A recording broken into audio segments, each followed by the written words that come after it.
In this highly competitive world of aviation, it's become even harder to choose an airline that can not only deliver what it promises in its promotional material, but also demonstrates consistent and continuing ongoing high quality service on all other aspects of a long haul flight, and in doing so not only retains business across all classes, but raises the bar even further for its competitors to strive to achieve. I love flying, and after 30 years in international tourism all over the world, I'm still excited when I go to the airport, wander through the airport, well, first of all having checked in of course, wander through the airport if I'm lucky enough to go to a lounge, enjoy the lounge facilities and so on, and then all the excitement of waiting to board the aircraft.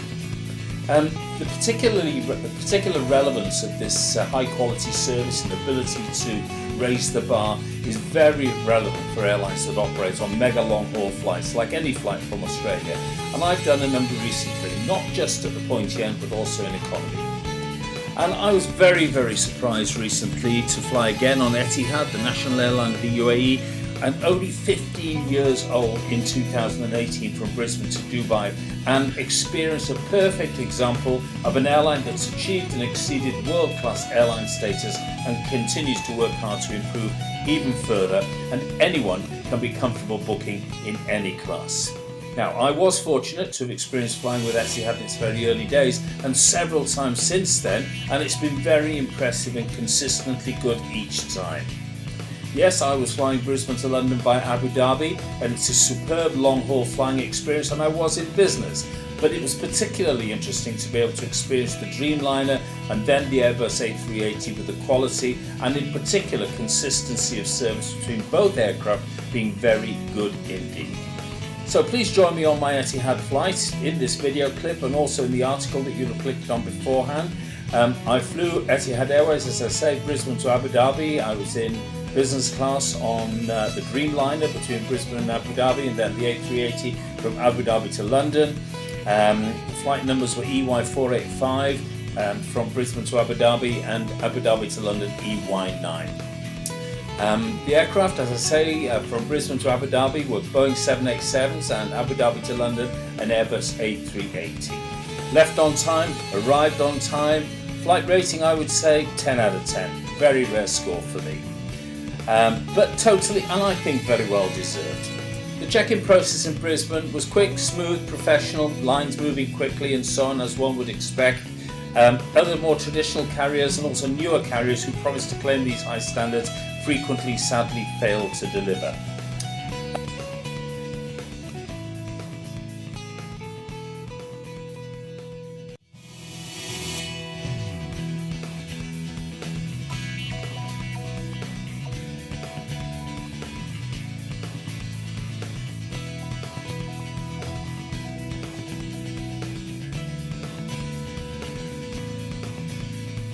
Lounge in Brisbane, Etihad uses the Air New Zealand lounge in Brisbane, which as you would expect was excellent.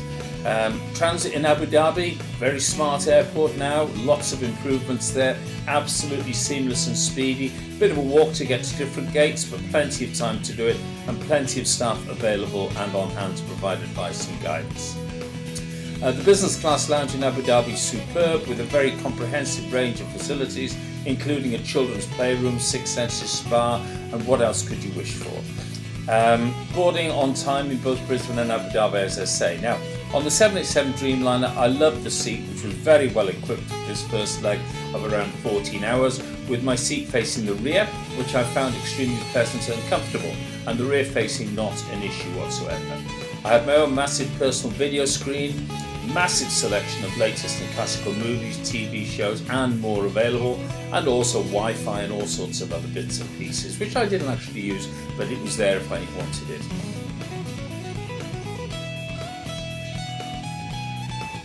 The seat felt like a cosy cocoon, about 6 foot long, lie flat bed, long enough for me for certain, and what appeared to be a portfolio of recline and other seat permutations, plus very cosy, comfortable luxury doona and pillows, and an inbuilt massage facility as well. And the big bonus for me as well, I was able to recharge all my electronic paraphernalia from the in-seat power sockets. Service was really good, Food equally good, great choices. I like the all-day and a la carte menu, and particular the dine anytime service. So it means you can go to sleep, choose when you want to eat, and then fit it, as I say, around sleeping and watching movies and TV shows. What sort of things on the all-day menu? Well, quality breads and pastries, cereals, yogurts, delicious Gruyere cheese and tomato frittata with veal sausages, roast potatoes, asparagus and so on.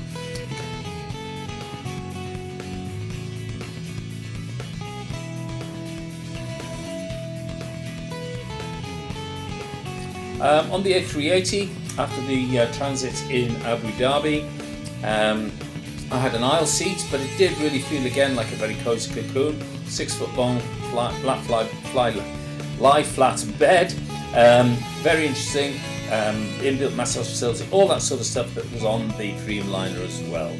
And there was an all-day starter choice here as well: steak sandwich, Emmental cheese. There were Cipriani Bellini mocktails as well, or the genuine Bellini cocktail if you wanted it as well. I love the bar at the front of the business class cabin and behind first class. That's really, really good. But eating and sleeping are higher on my agenda, and they made that so easy for me with the welcome on board and the quality. So, general welcome on board on both the flights was really good, with very happy, smiling crew on meet and greet. Excellence on both flights right from the beginning. Welcoming flight attendants at the door, and all the service as well. The service, the safety briefing was very, very good as well. Departure both sectors on time.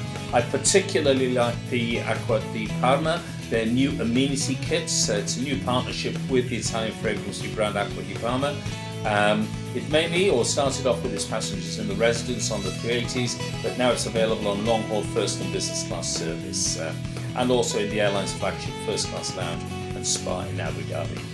Etihad says it's worked closely with Acqua di Parma to tailor unique products to what they describe each stage of the guest experience on the ground and in the air, and from my experience it really does it well as well, with fantastic fragrances provided in some very smart leather pouches to guests on board. So in summary, my Etihad long-haul flight experience was without question in all manners and elements superb, and it's amazing to consider how Etihad gets it so right and across the multitude of elements that make up a flight like this. So well done, Etihad, and I look forward very much to flying with you again.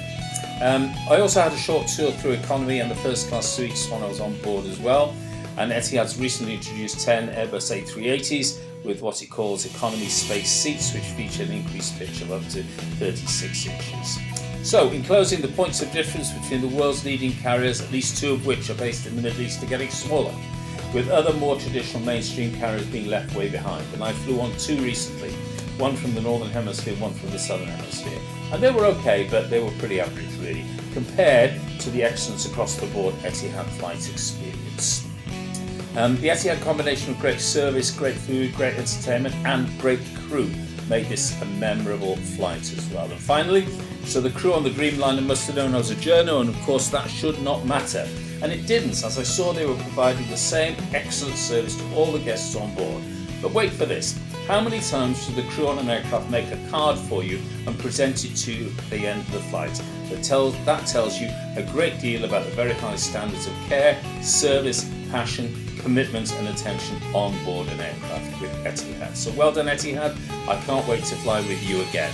This was an Etihad Airways in-flight review by John Alwyn Jones on behalf of Global Travel Media.